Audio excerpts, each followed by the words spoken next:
नमस्कार बच्चों, स्वागत है आपका इस वीडियो में। इस वीडियो में हम बात करेंगे जो अंतिम 2 अंश बचे हैं पार्ट 3 की। शुरू करते हैं।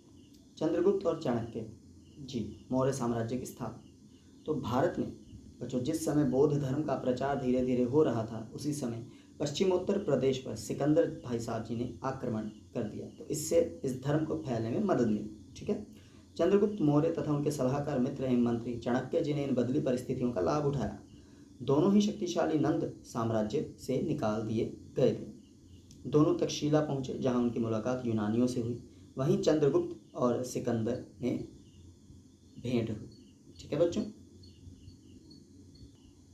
तो चाणक्य जी और चंद्रगुप्त जी ने राष्ट्रीयता का नारा देकर विदेशी आक्रमण तथा आक्रमणकारियों के खिलाफ जनता को उत्तेजित किया।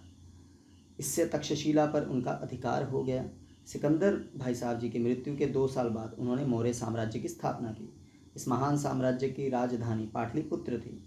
इस नए राज्य का विवरण मेगास्थनीज, ठीक है, ये विदेशी यात्री थे, उनके विवरण तथा कौटिल्य जी के द्वारा लिखित जो अर्थशास्त्र है उससे जाना जा सकता है।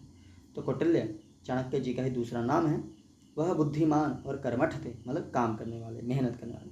मुद्रा राक्षस नामक नाटक में उन्हें साहसी, षड्यंत्री, अभिमानी, प्रतिशोधी, अपमान को ना भूलने वाला तथा लक्ष्य पर दृष्टि रखने वाला बताया गया है। ठीक है, ये उनका स्वभाव बताया है। तो बच्चों जो ये अर्थशास्त्र है, ठीक है, चाणक्य जी का, ये बहुत मायने रखता है आज भी।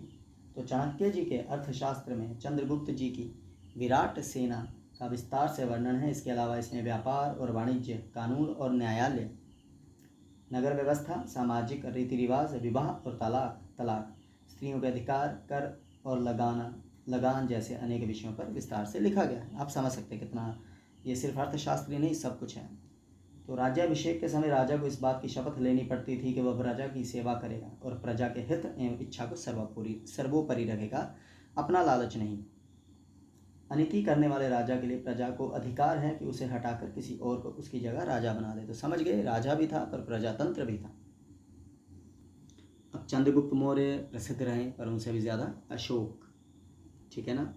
तो बच्चों चंद्रगुप्त मौर्य जी द्वारा स्थापित मौर्य साम्राज्य का उत्तराधिकारी 273 ईस्वी पूर्व में अशोक बने। ठीक है।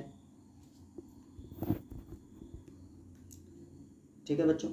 तो इस समय तक इस साम्राज्य का विस्तार मध्य एशिया तक हो चुका था। अशोक जी संपूर्ण भारत को एक शासन व्यवस्था में लाना चाहते थे। तो उन्होंने पूर्वी तट पर स्थित कलिंग प्रदेश जीतने का निश्चय किया।